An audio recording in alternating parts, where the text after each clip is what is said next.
ஒரு சின்ன வீடு. அந்த வீட்டுக்குள் மட்டும் ஒரு மங்கலான விளக்கு. அந்த வீட்டின் மூலையில் லக்ஷ்மி அமைதியாக உட்கார்ந்திருந்தாள். அவள் கையில் ஒரு கடிதம். கண்களில் கண்ணீர் இல்லை. அழுது அழுது கண்ணீர் வறண்டு போயிருந்தது. எங்க தவறு நடந்துச்சு என்று அவள் மெதுவாக பேசிக்கொண்டிருந்தாள். லக்ஷ்மி, அவளோட வாழ்க்கை எப்பவுமே சுலபமா இருந்ததில்லை. 18 வயதில் திருமணம், 19 வயதில் மகன் பிறந்து விட்டான். திருமணமான நாளிலிருந்து அவளுக்கு தெரிந்ததெல்லாம் தன் கணவனின் குடிப்பழக்கமும் மதுவாசனையும் தான். நாட்கள் உருண்டோடின. இப்பொழுது அருணுக்கு 4 வயது. கணவன் குடித்து குடித்து இறந்து விட்டான். அவன் இறந்த சடங்கிற்கு கூட ஊரிலிருந்து பெரிதாக யாரும் வரவில்லை.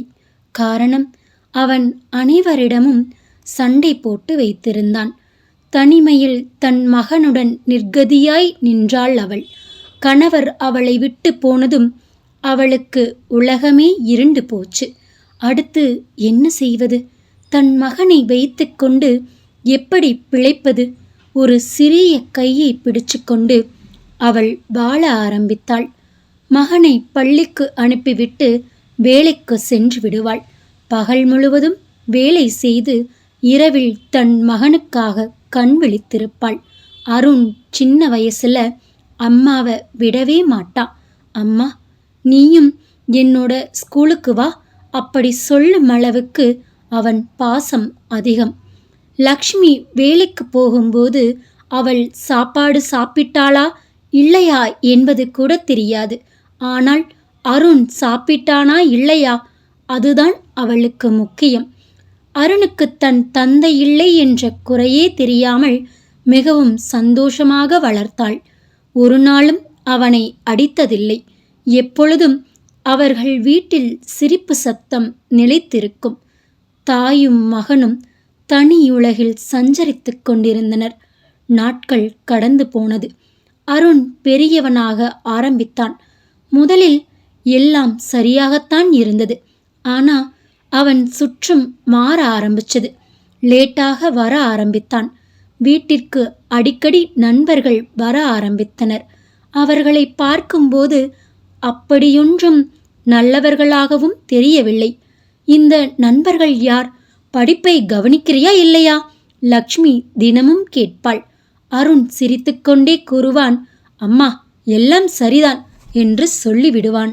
ஆனா ஒரு தாயின் மனசு கனிக்க ஆரம்பித்தது. அவள் ஏதோ தவறு நடக்குது என்று உணர்ந்தாள். ஒரு நாள் அருண் மதுவாசனையோட வீட்டுக்கு வந்தான். லக்ஷ்மி அதிர்ச்சியடைந்தாள். அருண், இது என்னடா? இது புது பழக்கமா இருக்குது. எனக்கு தெரியும், அவனுங்க வீட்டுக்குள்ள உட்காந்து கூத்தடிக்கும் போதே நான் நினைச்சேன், இப்படி ஒரு நாள் நீ வந்து நிப்பேன்னு. உங்க அப்பனாட்டவே நீயும் பண்ண ஆரம்பிச்சிட்டியா? அவன் கோபமாக சொன்னான். என்ன அம்மா, என் ஃப்ரெண்டுக்கு பர்த்டே, எல்லாரும் பண்ணுனாங்க, என்னையும் கம்பல் பண்ணாங்க, நான் பண்ணிட்டேன். சும்மா இத பெருசு பண்ணாத, விடுமா. அந்த ஒரு நாள் அவளின் மனதை உடைத்தது. ஆனா அதற்கு பிறகு ஒவ்வொரு நாளும் அருண் வீட்டிற்கு தாமதமாக வர ஆரம்பித்தான். வரும்போதெல்லாம் அவனிடமிருந்து மதுவாசனை அடித்துக்கொண்டே இருந்தது. வளர்ந்து விட்டான். அடிக்கவும் முடியவில்லை. அழ மட்டுமே முடிந்தது அந்த தாயால். அதுவே பழக்கமாயிடுச்சு. லேட் நைட், ஃபோன், ஃப்ரெண்ட்ஸ், சண்டை. அவளுடைய மகன் அவளுக்கு தெரியாத ஒருவனாக மாற ஆரம்பிச்சான். அவள் வேண்டாத தெய்வமில்லை. எப்படியாவது தன் மகன் மாறிவிட வேண்டும் என்று தாயின் மனம் ஏங்கியது. வேலை முடித்து வீட்டிற்கு வந்து கொண்டிருந்தார் லக்ஷ்மி. ஃபோன் அடித்தது. யார் என்று எடுத்து பார்த்தவளுக்கு அதிர்ச்சி. அம்மா, நாங்க போலீஸ் ஸ்டேஷன்லேருந்து பேசுகிறோம். என்னம்மா பிள்ளைய பெற்று வச்சிருக்க? ஊர்க்காரன் பயலுக எல்லாம் அடிச்சுக்கிட்டானுங்க. உங்கள் மகனும் சண்டையில் சிக்கி இருக்கான். அந்த நாள் லக்ஷ்மி உயிரோடு இல்லாத மாதிரி ஆகிட்டா. ஹலோ ஹலோ, என்ன இருக்கியா இல்லையா? அவன் வந்ததும் போலீஸ் ஸ்டேஷனுக்கு கூட்டிட்டு வா. சரிங்கய்யா என்ற லக்ஷ்மி ஃபோனை வைத்தாள். அவளுக்குள் ஒரே படபடப்பு. தன் மகனுக்காக காத்து கொண்டிருந்தாள். ஆனால் அவன் வீட்டுக்கு வந்ததும் அவள் அழுது கொண்டே கேட்டாள், ஏன் இப்படி ஆகிட்டேடா? உன்மேல ரொம்ப நம்பிக்கை வைத்திருந்தேனே, இப்படி என் தலையில கள்ள தூக்கி போட்டுட்டியே. ஒழுக்கமாதானடா இருந்த, ஏன் இப்படி திடீர்னு மாறிட்ட? நம்ம குடும்பம் இருக்கிற சூழ்நிலைக்கு இதெல்லாம் நமக்கு தகுமா? அவங்க எல்லாம் பணக்கார வீட்டு பசங்க, அவங்க என்ன வேணாலும் பண்ணலாம். ஆனா நம்ம ஒருவேளை சாப்பாட்டுக்கே அடுத்தவங்கள நம்பி இருக்கும். நீ படிச்சு பெரியவனாகி என் கஷ்டமெல்லாம் தீரும்னு நினைச்சேன். அவன் சொன்னான், போது நிறுத்து, சும்மா அழுது எப்ப பாரு டிராமா பண்ணாதமா, என்னோட வாழ்க்கை இது, நீ இன்டர்ஃபியர் பண்ணாத. அந்த வார்த்தை ஒரு தாயை உள்ளிருந்து சாக வைக்கும். அதற்கு பிறகு அவன் இன்னும் தூரம் போனான். பெற்ற மனதாயிற்றே, அவன் பெயர் சண்டையில் வராதவாறு பார்த்து கொண்டாள். ஒரு இரவு எப்பொழுதும் போல தன் மகனுக்காக காத்து கொண்டிருந்தாள்.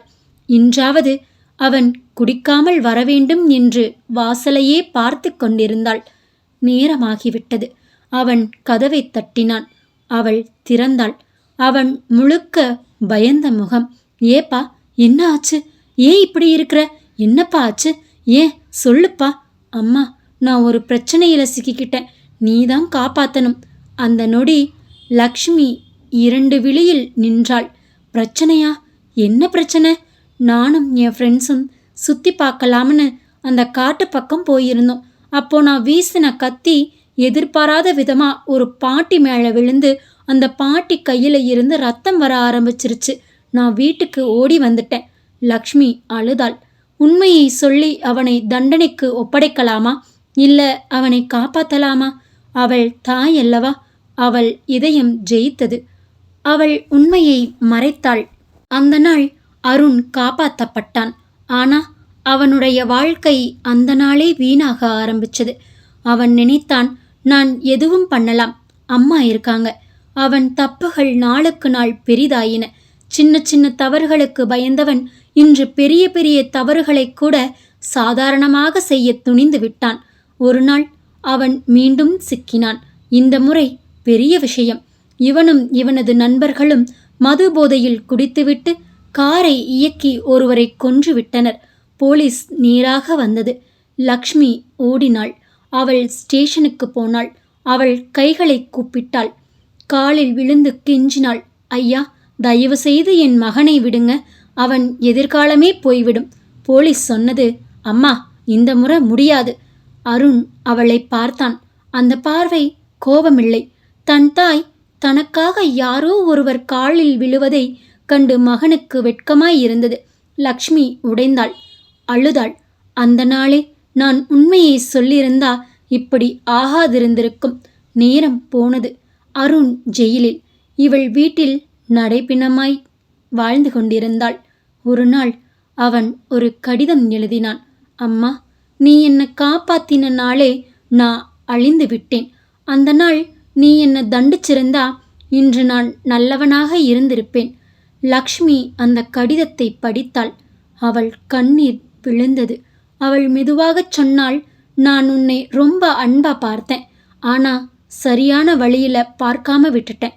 கண்டிச்சு வளர்க்காம விட்டு இப்போ தண்டனையை நானும் சேர்ந்து அனுபவிக்கிறேன். அந்த இரவு மீண்டும் லக்ஷ்மி வாழ்வில் இருள் சூழ்ந்தது. தன் மகனுக்காக காத்து கொண்டிருந்தாள். இப்பொழுது அந்த வீட்டில் அமைதி மட்டும்தான் இருந்தது.